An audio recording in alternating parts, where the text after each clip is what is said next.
Eh oui, la volonté de construire, je dirais le culte, la propension qu'a le Béninois de construire est désormais confronté à une réalité, la hausse du prix de la tonne du ciment au Bénin. La décision, vous l'avez constaté pour ceux qui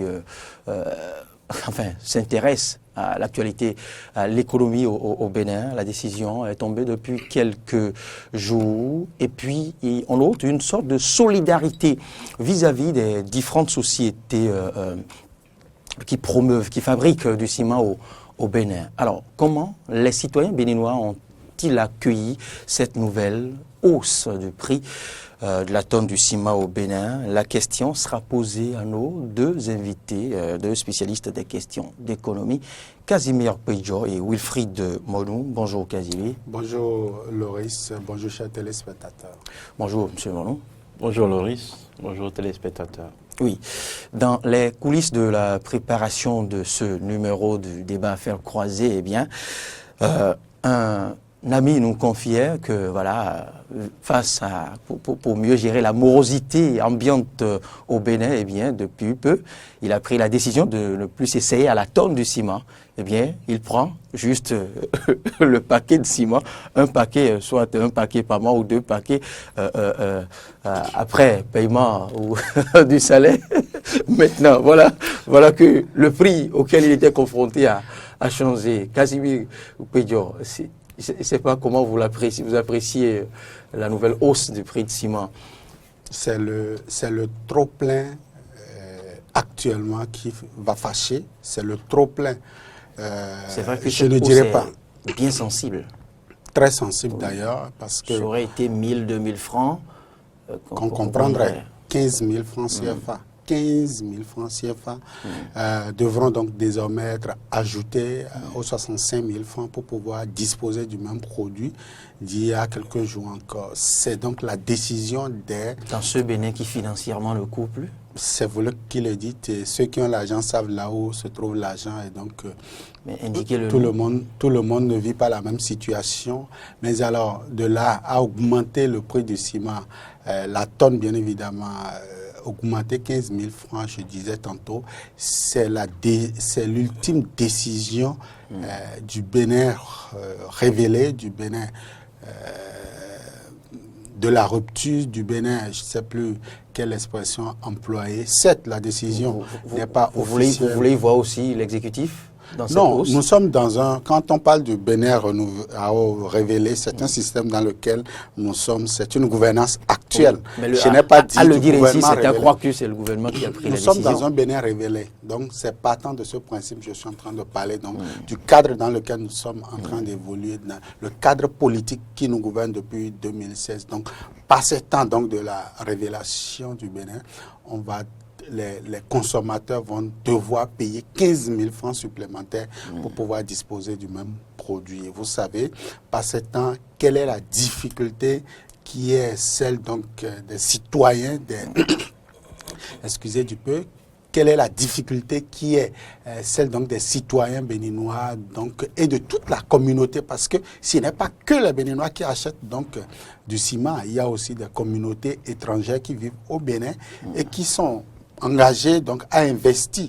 Et figurez-vous que de tout temps, les BTP ont joué un rôle très important dans l'économie du pays. Les BTP font partie donc des secteurs d'activité qui ont un impact positif. Et quand on parle de BTP, la matière grise, enfin la matière première utilisée ici, la matière première indispensable utilisée ici, c'est donc le ciment. Et donc, patatras, on ne sait pas par qui la décision est partie, mais selon donc nos recoupements, ce serait parti d'une usine, d'une industrie nouvellement installée quelque part donc, dans la zone de Pobet, qui aurait donc pris la décision, la sage décision de passer à 80 000 francs au lieu de 65 000. Sage, vous dites, hein? Oui, parce que certainement, ils ont toutes les raisons de pouvoir donc passer à 80 000 francs, c'est une décision sage. Ce n'est pas une décision prise à la volée. Et certainement que il y a une pression derrière. Sinon, on ne peut pas passer du simple pratiquement à ce prix-là pour une économie à la limite fébrile. Donc, est-ce que c'est une décision acceptée de tous? Vous l'avez dit tantôt, il y a déjà un confrère qui se voit déjà, enfin un citoyen béninois qui se voit déjà dans des difficultés de pouvoir terminer. Dans l'incapacité même de prendre le seul paquet qu'il prenait par le passé. Et j'espère qu'il n'en serait pas ainsi pour tous les Béninois, pour tous les fonctionnaires qui déjà ont du mal à aller toucher leur salaire avec pas ce temps de défalcation. Continuons à apprécier maintenant cette hausse. Wilfried Morneau, votre son de cloche. Oui, c'est vrai, la semaine passée, on a tous été surpris de cette nouvelle hausse des prix de ciment. Et quand vous savez que le chez-soi est tellement important pour le Béninois, 9 sur 10 des Béninois veulent vivre chez lui. Même si ce serait dans un cagibi. Même si c'est dans un cagibi. Dans un bas-fond. Dans un taudis. Il faut avoir on le préfère. Et ce qui permet d'y aller, la matière première, le matériau important, c'est le ciment. Il se fait que chez nous, nous avons 2 usines cimentières et 2 broyeurs. Les broyeurs ne sont-ils pas des usines? Les broyeurs sont des usines, mais il faut faire la différence dans la mesure où ils importent le clinker qui ne braque simplement, alors que les autres sont obligés d'extraire la matière première et la travailler pour avoir le produit fini. Alors c'est l'une de ces cimenteries qui a eu confronté aux réalités des coûts de facteurs de production, a certainement donné le là. Et les autres usines se sont alignées et nous avons constaté sur le marché le prix du ciment actuel qui est de 80 000.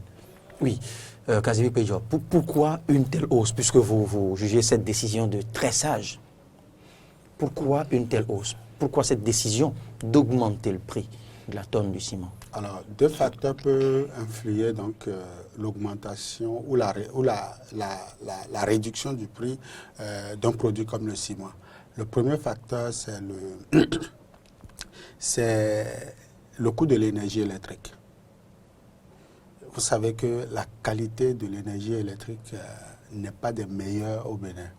Alors, si cette qualité arrivait à faire défaut et que l'usine est obligée de fonctionner désormais sur des groupes électrogènes... L'usine se serait informée avant son implantation? Oui, l'usine est informée avant son implantation. Je me rappelle, cette usine n'a pas encore 5 ans d'âge et donc cette usine sait bien que le délestage est même implanté pendant que le délestage était au Bénin. Alors, donc cet argument... Cette hypothèse est balayée, enfin est effacée. Je crois. Alors, la deuxième hypothèse, c'est qu'il y a une pression. Il y a une pression qui est venue de quelque part. Et cette pression peut s'appeler pression fiscale. L'État peut vouloir donc aller poser sa valise, envoyer les inspecteurs de l'impôt. Et d'ailleurs, c'est ce qui a été fait. Ça, il faut avoir le courage de le dire. Selon donc les coups de fil que nous avons passés, il se fait que l'État a envoyé les siens au niveau de cette entreprise. Et désormais, il y a une certaine mesure qui a été donc prise en défaveur donc de cette entreprise. Et la conséquence ici, ça se rejaillit sur le consommateur parce que l'usine en elle-même n'est qu'un facteur de production. Les véritables victimes, ceux-là même qui subissent de plein fouet les décisions prises donc par les politiques, c'est la population. Et vous le constatez. Et au-delà de ça, c'est aussi l'État lui-même. Parce que désormais, vous savez, c'est comme ce prédicateur donc, de mauvaises nouvelles. Ça viendra s'abattre sur lui-même. L'État qui a donc pris cette décision verra donc ces chantiers aussi augmenter d'une certaine manière parce que, vous savez, les projets qui sont en cours en ce moment au niveau donc de nos villes, je veux parler de l'aéroport international qu'on nous chante presque toutes les heures maintenant, de Glodjibé, ne peut pas se réaliser sans cette matière première qu'est le ciment. Et l'entreprise qui adjudicataire, l'entreprise donc contratante donc de ce marché-là, va acheter le ciment sur le sol béninois, à moins qu'on nous dise maintenant qu'il y a des mesures prises officiellement avec cette entreprise qui est d'abord chinoise pour donc importer du ciment. C'est pas évident. Et donc, cette entreprise serait donc désormais contrainte à acheter le ciment à ce prix-là, 80 000. Or, le devis a été fait à 65 000. A-t-on pris le soin, et c'est ce que nous venons chaque fois dire ici, a-t-on pris le soin de mesurer un peu l'impact social, l'impact économique d'une telle décision avant de s'engager? J'ai comme l'impression qu'on prend d'abord la décision. Vous parlez de quelle décision? La décision d'augmenter le prix du ciment? Non, de s'intéresser à l'industrie de production du ciment. Pourquoi ne le ferait-on pas? Si ça répond au principe de gouvernance. C'est ce que je suis en train de dire. Quand vous prenez une décision, il faut voir son impact. L'impact, d'abord, c'est le volet social et après le volet économique. Maintenant, voir les implications politiques. Mais on n'a pas pris donc le soin d'analyser ces contours-là. On est allé directement voir donc ces industries pour dire, écoutez, demain, on veut faire telle mesure, voilà les dispositions. Et puis, patatras, voilà là où on en est. Moi, je dis, réfléchissons. Nous avons des cadres aujourd'hui au Bénin. Vous êtes à un mandat de réforme, de refonte de l'économie. Vous êtes engagé dans des projets. Vous imaginez, j'ai cité Glodjibé, je veux citer Calavi, Kota, c'est toujours avec du ciment. Il faut réaliser ça. L'asphaltage, s'il vous plaît, de la ville de Cotonou, c'est avec du ciment. Pas seulement la ville de Cotonou, c'est 9 villes. Merci. Dans 9 villes. Vous quittez là, vous avez le Grand Nokoué, s'il vous plaît. Il y a un passage à niveau sur donc, le Nokoué qui sera réalisé. C'est avec du ciment. Le contournement de Cotonou sur le Grand Nokoué, c'est ça. Vous avez le chantier de Semen-Kodi, c'est avec du ciment. Vous avez tous ces projets-là. Semen City, merci. Vous avez le grand Semen City que le chef de l'État actuel prend pour, je sais pas, la cité de l'innovation, la cité qui va apporter donc désormais le bonheur au peuple béninois se réalisera. Il le prend pas pour, c'est ce que sera le projet. Je dis, nous on n'a pas encore vu le projet. Je crois avoir lu le projet. J'ai lu le projet, je l'ai compris, c'est ce que je suis en train d'expliquer. Donc tout ça se réalisera avec du ciment. Mais contre toute attente, patatras, on est passé de 85 000 de 65 000 à 80 000 francs. Je veux bien voir le gouvernement accepter maintenant que les entreprises puissent refaire donc leur calcul rapidement et lui adresser aussi la facture. Et ça, c'est encore le peuple béninois qui va saigner dur pour pouvoir donc réaliser cela. Très bien. Wilfried Monod, dites-moi, dites-nous, nous autres en tant que profanes, n'y a-t-il pas de grille, n'y a-t-il pas de principe? Comment devront se comporter normalement ces structures, ces sociétés productrices de ciment pour prendre de pareilles décisions? Il faut reconnaître que chez nous, il y a ce qu'on appelle la structure de prix relative à certains produits, tels que le pétrole, tels que le pain, tels que le ciment. Mais c'est là la grande surprise, où ici, ce n'est pas la structure de prix retenue par le gouvernement qui est en vogue. Mais vous savez, nous sommes depuis 1991 dans un marché, dans une économie. Est-ce que ces sociétés ont l'obligation de consulter le gouvernement avant de prendre une telle décision ou non? Oui, il s'est fait certainement que aujourd'hui, les pourparlers sont en cours. Et on n'a pas encore eu... Mais l'annonce a été déjà faite. Ce n'est pas l'annonce, en fait. Je voulais expliquer la situation. À un moment donné, les produits cimentiers sont devenus rares sur le marché. Et il y a eu l'ajustement de prix qui permet aux producteurs et aux consommateurs de s'en sortir. Et donc, nous avons un nouveau prix de 80 000. Ce n'est pas une structure qui est restée en son sein, qui a fixé directement le prix, mais c'est en fonction de l'offre et de la demande que ce prix a été retenu sur le marché. Et donc actuellement, le gouvernement et les 4 structures productrices de ciment sont en train les négociations sont en cours. on attend maintenant, jusque-là, ça fait bientôt 10 jours, on n'a pas encore une réaction officielle du gouvernement qui puisse nous situer par rapport à cette hausse. Donc cette hausse n'est pas encore officielle, mais nous subissons ça sur le marché. Et je l'ai expliqué tout à l'heure, dans mes investigations, ce qui m'est revenu, c'est qu'il y a, contrairement à ce que Kazmi dit, la première hypothèse qu'il a prise n'était pas totalement fausse, parce que ce n'est pas seulement l'énergie électrique qui est la source d'énergie. Une source d'énergie initialement utilisée n'est plus disponible, donc les coûts, le charbon, donc les prix sont prohibitifs aujourd'hui. Donc ils se sont intéressés à de nouvelles sources d'énergie, c'est-à-dire le fuel, qui aussi est plus onéreux par rapport au charbon antérieurement utilisé. Et donc, au niveau des facteurs de production, vous êtes d'accord qu'il y a un réajustement de coût de revient qui se fait au niveau des structures. Donc, forcément, le coût de production s'en va augmenter. Et à partir de ce moment, on ne pourra donc plus livrer les ciments au prix ancien. Donc, ce n'est qu'à ceux qui seront disposés à payer au nouveau prix qu'on peut céder le prix. Donc, voilà la situation actuelle. Au gouvernement, alors, de rentrer en discussion et voir avec ces structures de production quels sont les mécanismes qu'il faut activer le plus rapidement possible pour que le prix soit revienne à l'ancien prix ou tout au moins encadré pour que le consommateur ne subisse pas de plein fouet cette situation. C'est une négociation qui sera question. Le gouvernement doit négocier ce prix, cette augmentation avec les structures où le gouvernement impose. Le gouvernement, non, le gouvernement n'étant pas dans la chaîne de production, ne comprend pas forcément ce qui se passe ou ne comprend pas forcément les réalités. Donc le gouvernement il y aura forcément une négociation, d'ailleurs ce qui est en cours, entre le gouvernement et les responsables des structures, et ce qui leur permettra de s'entendre sur la structure, la nouvelle structure. Je vous ai dit tout à l'heure, il y en a qui font l'extraction du produit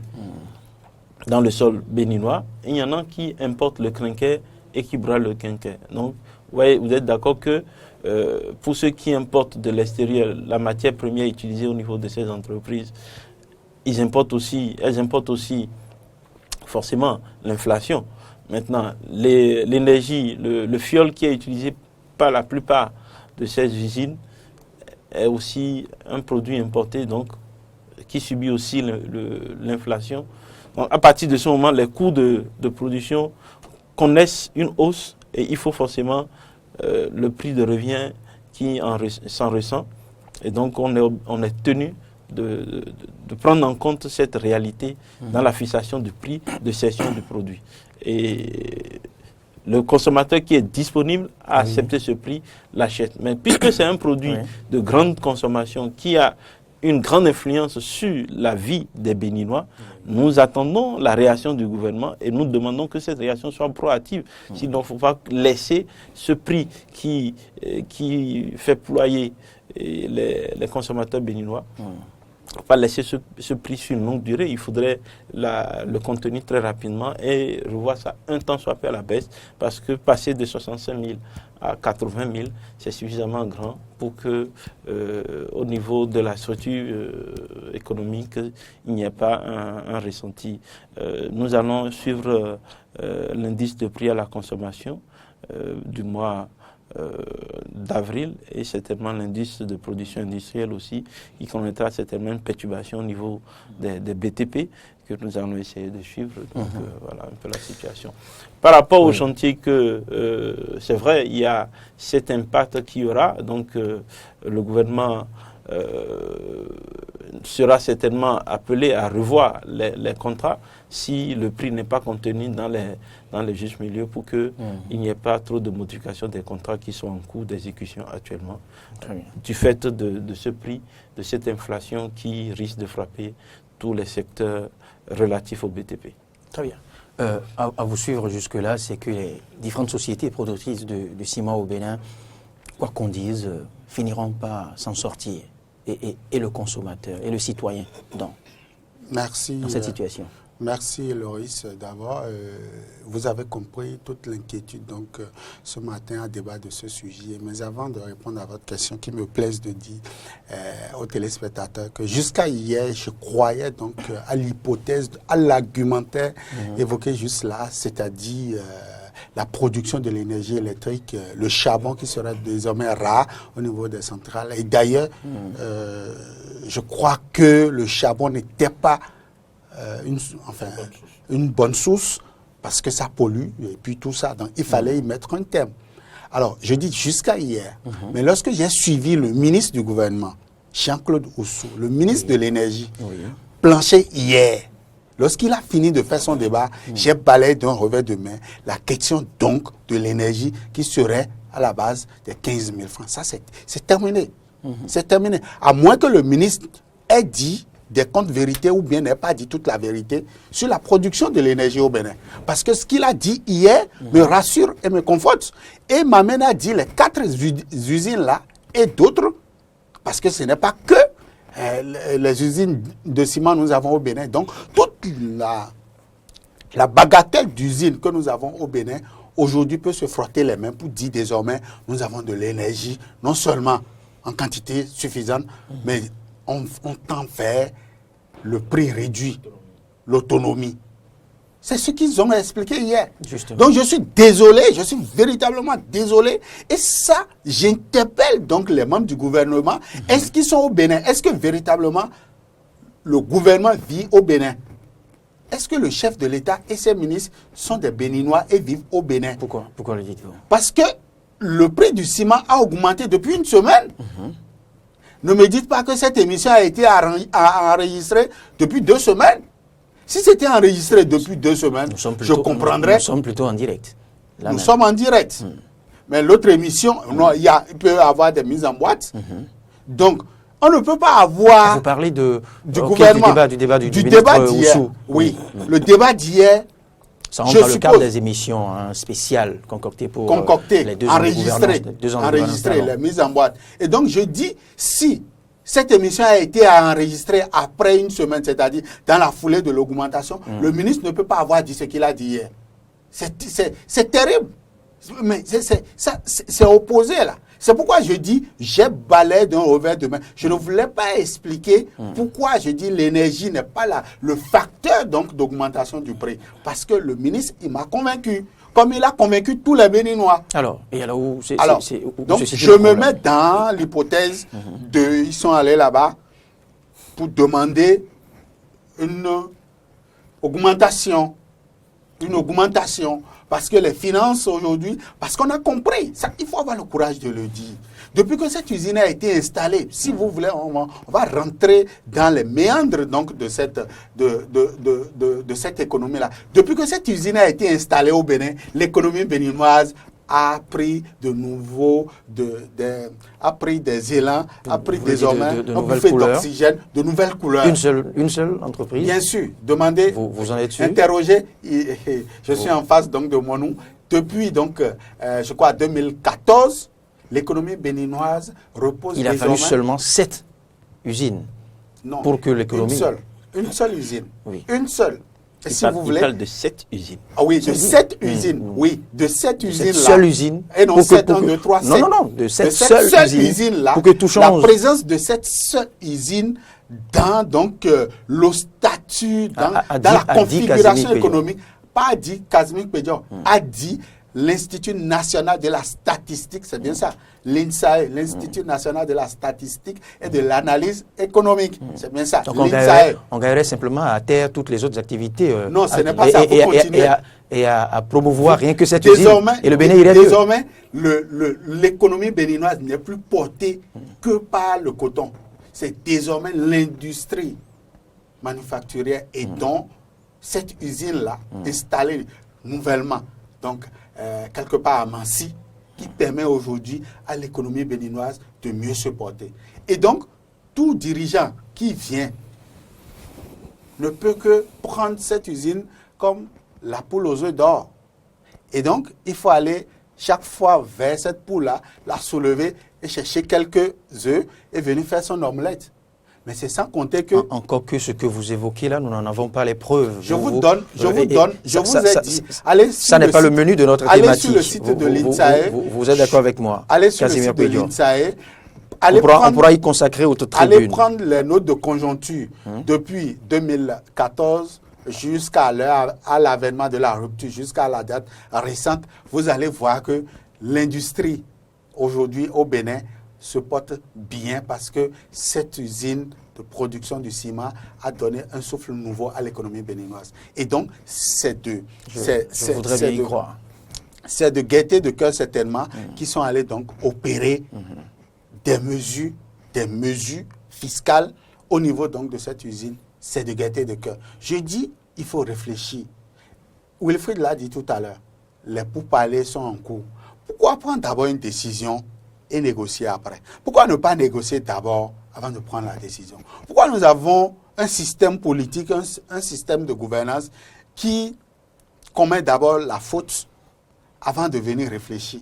On ne peut pas anticiper un peu. On n'attend pas des cadres qui peuvent réfléchir et trouver mieux. Donc je dis aujourd'hui, la raison évoquée ne tient pas la route. Casimir Pédior, à vous croire, cette hausse du prix de la tonne du ciment, le gouvernement en est... ils ne disent rien depuis une semaine. Eux-mêmes, là, ils ne disent rien. On dit qui ne dit rien consent. Vous voulez me dire, c'est pourquoi je vous ai posé la question. Vous avez bien fait. Vous venez même à l'instant même de nous dire que les négociations sont en cours. Non, c'est Wilfried qui a dit que les négociations sont en cours. Alors, mais c'est pas... Tant que les négociations n'ont pas abouti, c'est nous consommateurs, c'est nous électeurs, c'est nous qui avons élu Patrice Talon. C'est à nous d'abord, on doit des excuses.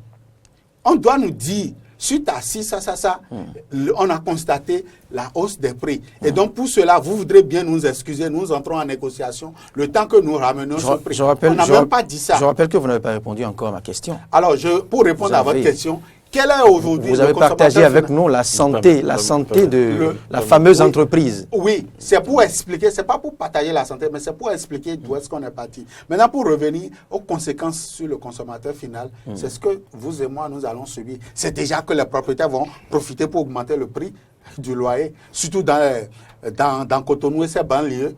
Les propriétaires vont augmenter. Et ça, c'est à dessein. Non. Ils n'oseront pas. Si et seulement si c'est une nouvelle construction.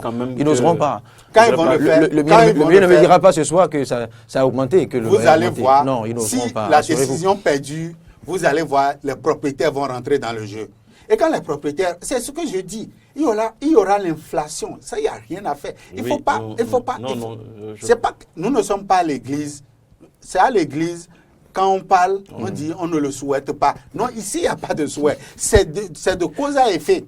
Si les usines augmentent le prix, le propriétaire va augmenter. Même ceux qui ne sont pas en train de construire leur chantier, ils vont augmenter. Le loyer va augmenter. Et quand on quitte là, vous allez voir, la vie va commencer par tirer. Parce que si le propriétaire augmente, le locataire aussi qui fait une activité va aussi augmenter.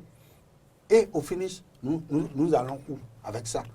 Je voudrais noter quand même que entre 2014 et aujourd'hui, les prix des loyers n'ont pas chuté, quand bien même le prix du ciment a chuté. Entre-temps, avait chuté. Et c'est ce que je vous expliquais. Vous savez pourquoi ça n'a pas chuté? Parce que quand ça augmente, quand une situation vient, c'est ce que j'ai toujours dit aux émigrants.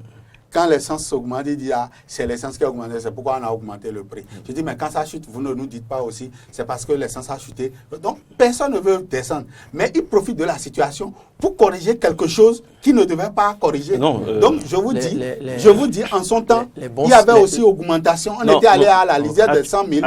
Actuellement, nous sommes dans une conjoncture. Nous sommes dans une conjoncture et il faut appeler à ce que les négociations puissent vite avancer. Je ne voudrais pas aller dans l'hypothèse où le gouvernement mettrait en cause les contrats ou comment on appelle les accords, excusez-moi, les accords ou les avantages relatifs au code d'investissement accordés à la société Nocibé que Casimir Fin dénonçait un temps sans peur. Je ne pense pas qu'on doit aller dans ce sens. Il faut insister sur le fait que de ces structures, l'information que j'ai eue, la réaction du coût est liée au renchérissement des coûts de facteurs de production. Maintenant, qu'est-ce qu'il faut pour que ce prix-là ne continue pas à s'envoler et que ça soit contenu très rapidement. Et c'est en ça que le gouvernement a sa partition à jouer.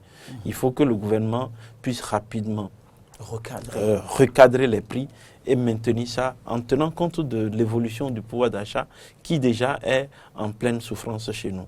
Vous savez que ça soit la bonne dame de Tokba, que ça soit l'instituteur, l'enseignant, que ça soit les agents, les fonctionnaires en général, tout le monde se plaint de la morosité de l'économie béninoise aujourd'hui. Donc, le renchérissement du coût du ciment viendra encore porter un coup de grâce à ces consommateurs, et ce que nous ne souhaitons pas, ce qui engendrerait forcément des tensions sociales qui sont déjà perceptibles dans le pays.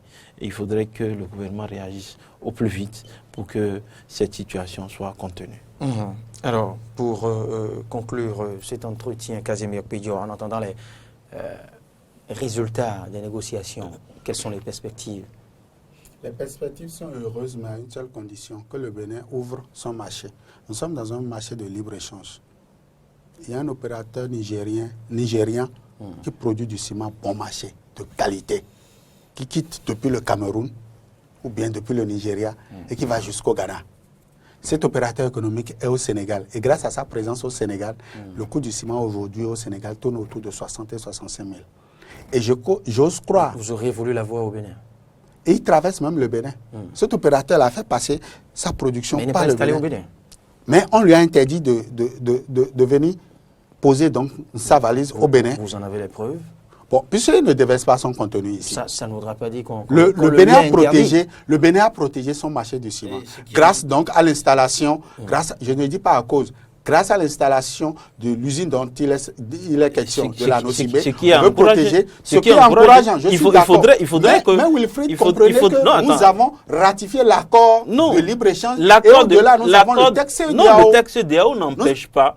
Le texte CEDEAO n'empêche pas le Nigeria de protéger le secteur industriel nigérien. Je suis donc le Bénin doit répondre forcément équitablement à cette réaction. Mais nous sommes en face d'une situation aujourd'hui où le ciment est à 80 000 francs au Bénin. Alors que dans la sous-région, tous les pays qui nous entourent, tournent autour de 60 000. Je voudrais vous rassurer que tous les jours, des tonnes de ciment béninois rentrent dans le Nigeria. Tous les jours. Parce que la société qui est à Koubé, l'ancienne société qui est à Koubé, a une partie de l'actionnariat nigérien. D'accord? Et le ciment béninois produit au Bénin, donc, rentre dans le pays nigérien et a une bonne part de marché sur ce marché. Et pourquoi vous refusez maintenant? On ne refuse pas à l'autre. Nous sommes dans une zone de libre-échange. On ne refuse pas à l'autre. Je dis la perspective. Pour que l'autre vienne. Pour que cette perspective soit heureuse. Je vous reviens. Pour que cette perspective soit heureuse, ouvrons alors le marché. Ouvrons le marché pour que véritablement je puisse aller acheter du ciment. Si je ne suis pas tenu d'acheter le ciment au Bénin, que j'aille acheter au Togo. Si je ne peux pas acheter au Bénin, il faut que j'aille au Nigeria acheter mon ciment et que je vienne construire chez moi. Si je ne peux même pas, et que le marché africain ne m'intéresse pas, que j'aille en Chine acheter du ciment pour venir continuer mon chantier ici. Parce que vous n'allez pas donc m'appeler pour venir travailler chez vous et m'imposer encore l'augmentation. Dans ce cas, vous connaissez, Casimir Pédior, vous me direz plus tard que le gouvernement sacrifie les produits, les promoteurs locaux au détriment Nous ne sommes pas ici dans ce schéma parce que ce n'est pas parce que je suis patriote, ce n'est pas parce que je veux développer l'économie locale que je vais acheter les choses chères alors que j'en ai moins cher chez le voisin. Et je l'ai dit, l'économie est d'abord sous-régionale. Ce serait sacrifier le local. Mais si le local ne veut pas se plier aux injonctions du marché, le marché il est international, le marché il est global. Si ça ne m'intéresse pas, donc c'est parce que... Non, mais écoutez, c'est trop facile de dire développons l'économie locale au détriment de nos poches. Merci Casimir. Non, Casimir, reconnaissons quand même que... Pour finir. Oui, je vais finir, mais il faut quand même que je relève l'équivoque posé par Casimir. Les industriels béninois ont un gros problème.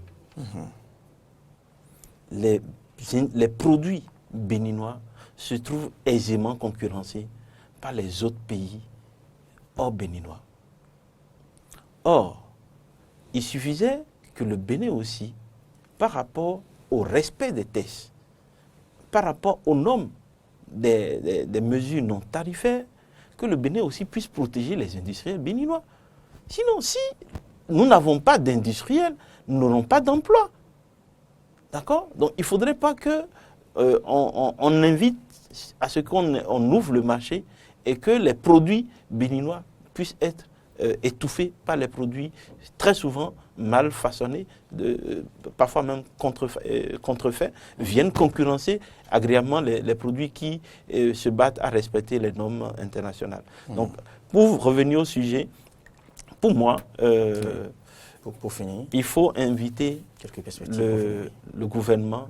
Moi, ma perspective, c'est les perspectives généralement telles annoncées pour 2018 sont bonnes, donc on ne va plus revenir là-dessus. Mais voilà qu'il y a une conjoncture qui risque de perturber cette perspective avec une hausse probable de... Vous invitiez le gouvernement Donc mon souhait est que le gouvernement entre rapidement en négociation et qu'on puisse... qu'il puisse accorder des concessions à ses producteurs, à ses industriels, pour que le prix soit contenu très rapidement avec des jeux au niveau des facilités au niveau des impôts, au niveau de la douane, au niveau d'un certain nombre de charges. Il n'y a pas de douane dans cette production-là. Non, il n'y a pas de douane. Tout est produit ici. Le produit, l'hydrocarbure qui est pris là. Ben, ils ont dit qu'il y a l'énergie, non? Pourquoi vous parlez encore d'hydrocarbures? Il y a l'énergie. L'énergie dont vous parlez là, c'est l'énergie électrique. Ce n'est pas seulement ça qu'on utilise dans l'entreprise. On utilise encore quel hydrocarbure? On utilise le fioul. Pour les fous. C'est pas l'énergie. Casimir Pédior, merci. C'est de l'énergie, mais ce n'est pas de l'énergie électrique. Merci pour ce débat à faire croiser. C'était la hausse du prix de la tonne du ciment au Bénin. On a essayé de décrypter quelque peu les impacts sur l'économie et sur le quotidien des Béninois. Un constat à faire, moi, à mon niveau, je dirais les nombreux chantiers que je traverse, que je dépasse, de Glo à mon Kajibi, que j'habite quelque part à Cotonou, n'ont pas cessé de tourner encore. Non, la mesure vient de tomber. Les immeubles continuent de pousser. Donc on reviendra ce n'est qu'un constat. On reviendra ici dans 3 mois pour faire le point. D'accord. Vous aurez le temps de constater. Très bien. Merci, bonne journée Casimir Pédior, bonne journée Wilfried Mornou.